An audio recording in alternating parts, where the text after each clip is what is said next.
Hello everyone. Real analysis में real sequence topic चल रहा था हमारा और उसमें हम थ्योरम्स पढ़ रहे थे। तो नेक्स्ट जो थ्योरम हम आज पढ़ेंगे वो है the necessary and sufficient condition for a monotonically increasing sequence to be convergent is that it is bounded. मतलब कि एक मोनोटोनिकली इंक्रीजिंग सीक्वेंस हम लेके चल रहे हैं, उसके कन्वर्जेंट होने के लिए नेसेसरी क्या है और सफिशिएंट क्या है। मतलब अगर मोनोटोनिकली इंक्रीजिंग सीक्वेंस है, अनुक्रम कैसा है, मोनोटोनिकली इंक्रीजिंग है, मतलब एक ही दिशा में बढ़ रहा है, इंक्रीजिंग सीक्वेंस है, तो अगर उसे कन्वर्जेंट प्रूव करना है तो क्या प्रूव करना काफ़ी होगा, और साथ ही अगर वो कन्वर्जेंट है तो उसके लिए क्या आवश्यक होगा, ये थ्योरम में हमें प्रूव करना है।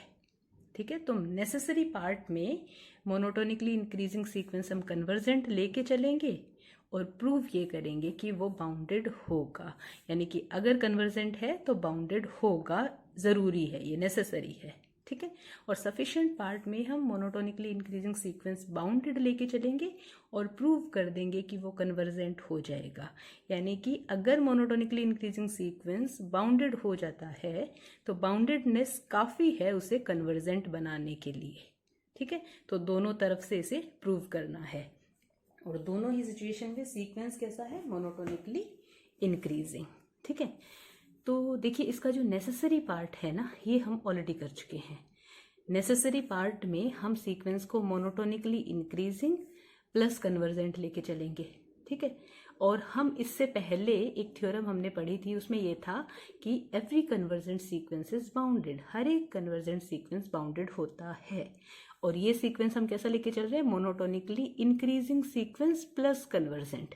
तो जैसे ये सीक्वेंस कन्वर्जेंट है वैसे ये बाउंडेड हो गया, तो कुछ प्रूव करने की ज़रूरत नहीं है क्योंकि ये प्रूफ हम ऑलरेडी कर चुके हैं। ठीक है, तो अगर एग्जाम में आता है तो आपको जो उस थ्योरम में हमने प्रूव किया था वो करके दिखाना होगा। तो मैं सिर्फ इसे मेंशन कर देती हूँ, लिख देती हूँ, नेसेसरी कंडीशन। ठीक है, इसमें हम sequence let x n be any monotonically increasing sequence, हम सीक्वेंस मोनोटोनिकली इंक्रीजिंग लेके चल रहे हैं, प्लस हम ये मान लेते हैं कि ये कन्वर्जेंट है। Let x n be a convergent sequence. ठीक है, मोनोटोनिकली इंक्रीजिंग प्लस कन्वर्जेंट, और प्रूव क्या करना है कि ये बाउंडेड होगा। ठीक है, तो टू प्रूव, क्या प्रूव करना है, sequence is a bounded sequence. ठीक है, तो फिलहाल मैं सिर्फ लिख रही हूं कि हर एक कन्वर्जेंट सीक्वेंस बाउंडेड होता है, इसलिए ये बाउंडेड होगा, और एग्जाम में आपको every convergent sequence is bounded वाला प्रूफ यहाँ पे मेंशन करना होगा। ठीक है, since every convergent sequence is bounded, हर एक कन्वर्जेंट सीक्वेंस बाउंडेड होता है, it implies x n is a bounded sequence. तो ये सीक्वेंस जो कि मोनोटोनिकली इंक्रीजिंग प्लस कन्वर्जेंट है, ये भी बाउंडेड होगा। ठीक है, अब इसका सफिशिएंट पार्ट, तो सफिशिएंट पार्ट में सीक्वेंस वही मोनोटोनिकली इंक्रीजिंग होगा, सीक्वेंस को हम बाउंडेड लेके चलेंगे और प्रूफ क्या करेंगे, it is a convergent sequence.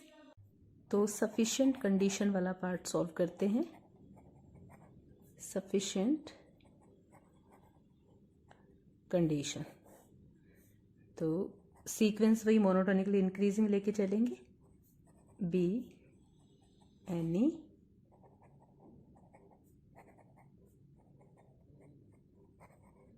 Monotonically increasing sequence. ठीक है, इसको हम बाउंडेड मान के चलेंगे, let x n be bounded. और प्रूव क्या करना है? टू प्रूव ये करना है कि ये कन्वर्जेंट होगा। xn इज अ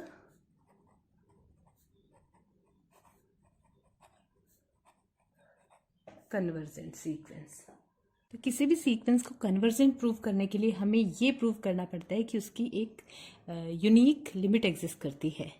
तो हमें इस सीक्वेंस के लिए, जो कि मोनोटोनिकली इंक्रीजिंग है प्लस बाउंडेड है, मोनोटोनिकली इंक्रीजिंग सीक्वेंस है और बाउंडेड है, उसके लिए हमें एक रियल नंबर ऐसा ढूंढना है जो कि उसकी लिमिट बन जाए, तो हम कह पाएंगे कि ये सीक्वेंस कन्वर्जेंट है। ठीक है, अब देखिए सीक्वेंस जो है बाउंडेड है, इसका मतलब ये हुआ सिंस सीक्वेंस इज बाउंडेड, इसका मतलब there exist K1 K2 belongs to R। Real numbers ऐसे एग्जिस्ट करते हैं, दो रियल नंबर, कि K1 से तो सारे के सारे टर्म सीक्वेंस के बड़े हैं और K2 से छोटे हैं। ठीक है, तभी तो सीक्वेंस बाउंडेड होगा। जब उसका लोअर बाउंड, उसकी सीक्वेंस की टर्म्स के लिए लोअर बाउंड और अपर बाउंड दोनों एग्जिस्ट करते हैं तो सीक्वेंस बाउंडेड होता है। ठीक है, अब देखिए सीक्वेंस बाउंडेड है मतलब इसके सारे के सारे terms x1 x2 x3 x4 K1 से बड़े और K2 से छोटे हैं। तो सीक्वेंस की टर्म्स का जो सेट होता है वो रेंज सेट होता है। ठीक है, तो हम मान लेते हैं let E be range set for sequence xn। इस सीक्वेंस के लिए रेंज सेट जो है उसको हमने E ले लिया। अब अगर सीक्वेंस बाउंडेड है, सीक्वेंस के सारे टर्म्स K1 से बड़े या बराबर है, K2 से छोटे या बराबर है, तो ये सेट जो है ये भी बाउंडेड होगा। ठीक है, it implies set E is a bounded set. ठीक है, सेट बाउंडेड सेट होगा। अब E जो है वो बाउंडेड सेट है और ये रियल नंबर्स का सबसेट है और रियल नंबर्स का सेट कंप्लीट ऑर्डर्ड फील्ड होता है। तो कंप्लीटनेस एक्सियोम से इस सेट के लिए इन्फीमम और सुप्रीमम दोनों एग्जिस्ट करेंगे। कंप्लीटनेस एक्सियोम हमने पढ़ा था, अगर कोई सेट ऊपर की तरफ से बाउंडेड होता है तो उसका सुप्रीमम एग्जिस्ट करता है और लोअर तरफ से बाउंडेड होता है तो उसका इन्फीमम एग्जिस्ट करता है। और ये बाउंडेड है तो इसका सुप्रीमम और इन्फीमम दोनों एग्जिस्ट करेंगे। तो हमें सिर्फ एक की ज़रूरत है, इन्फीमम या सुप्रीमम, जिसको यूज़ करके हम आगे इस प्रूफ को कंप्लीट करेंगे। तो हम सुप्रीमम से इस प्रूफ को करने वाले हैं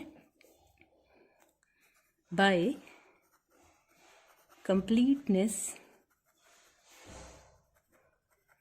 axiom let supremum of E is alpha। इस सेट का जो सुप्रीमम है वो हमने अल्फा ले लिया।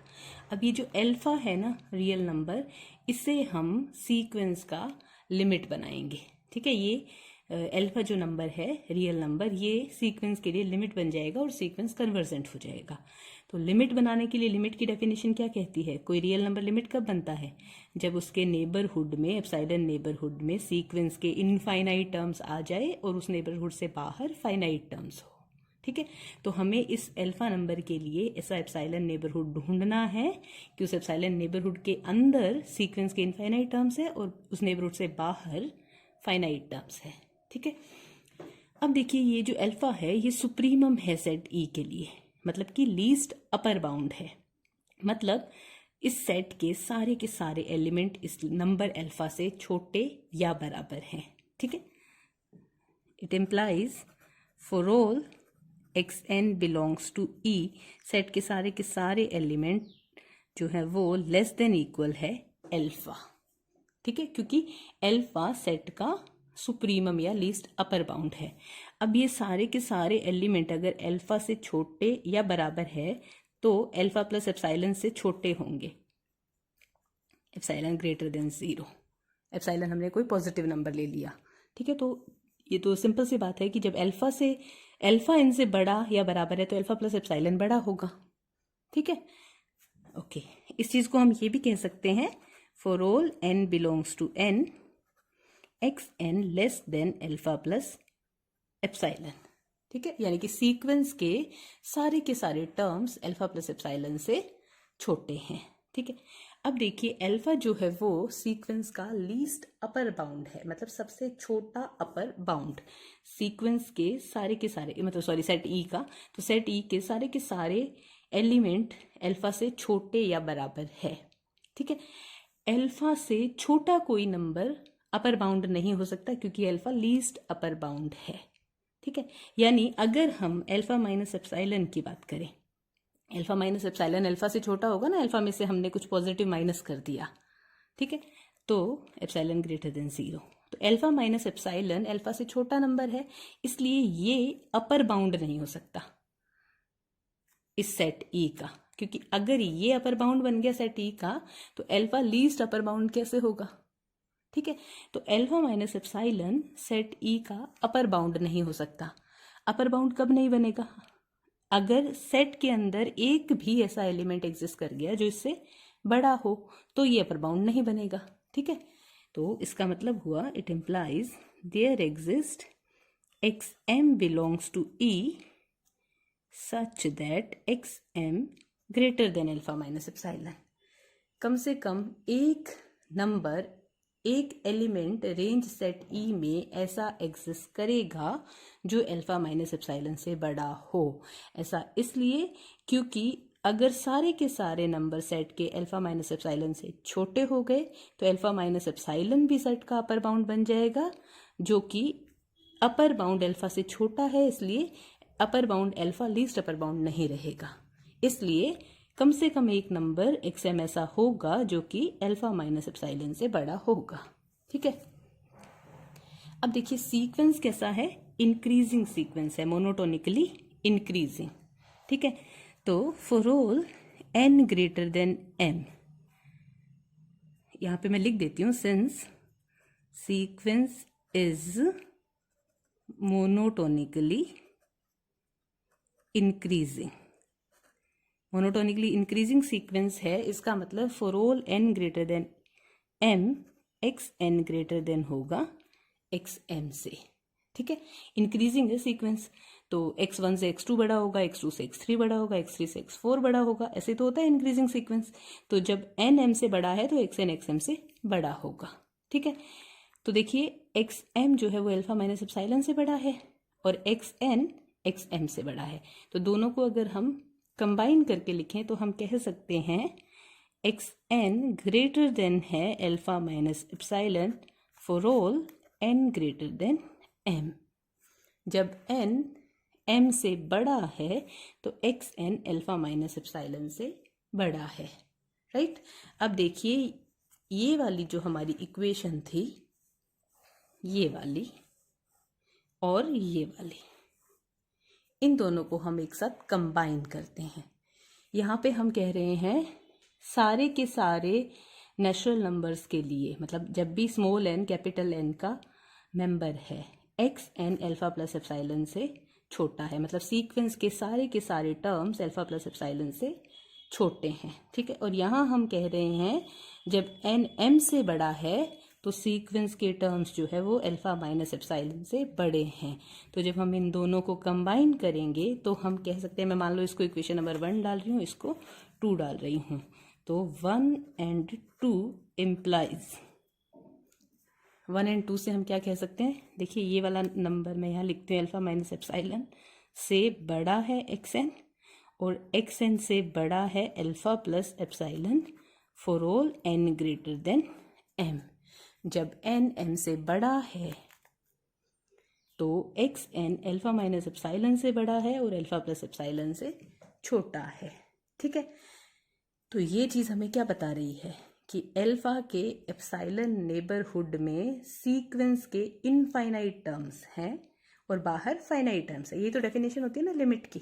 ठीक है, it implies x n belongs to alpha minus epsilon alpha plus epsilon for all n greater than M.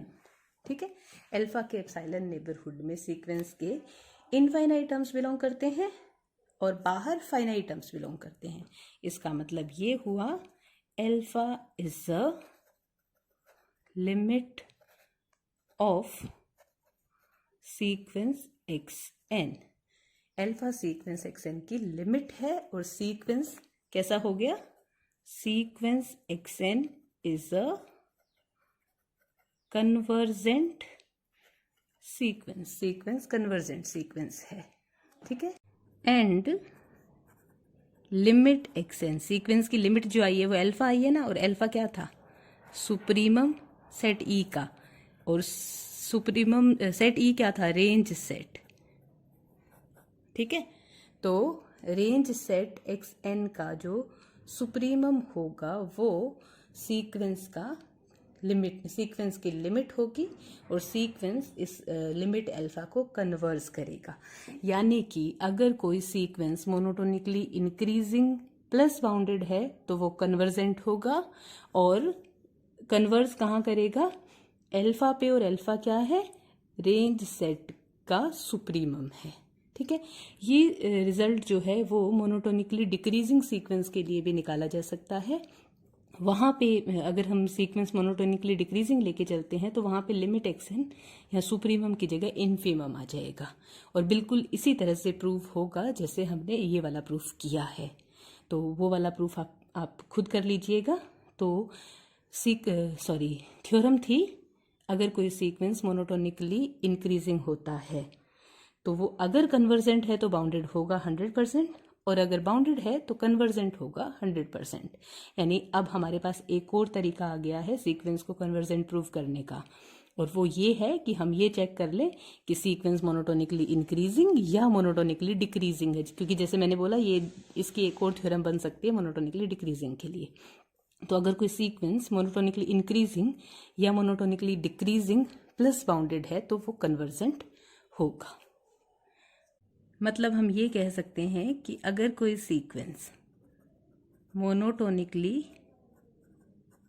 Increasing plus bounded है तो वो कन्वर्जेंट होगा, ठीक है। Similarly monotonically decreasing plus bounded है तो भी वो कन्वर्जेंट होगा, ठीक है। तो देखिए किसी सीक्वेंस को कन्वर्जेंट प्रूव करने के लिए अब तक हमारे पास टोटल 3 तरीके आ चुके हैं।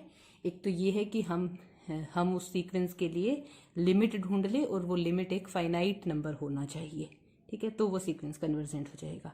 दूसरा तरीका ये था कि अगर कोई सीक्वेंस बाउंडेड प्रूव हो जाए प्लस उसका यूनिक लिमिट पॉइंट प्रूव हो जाए तो वो कन्वर्जेंट होगा। और तीसरा तरीका क्या हो गया, अगर sequence monotonically increasing plus bounded है या फिर मोनोटोनिकली डिक्रीजिंग प्लस बाउंडेड है तो वो कन्वर्जेंट होगा।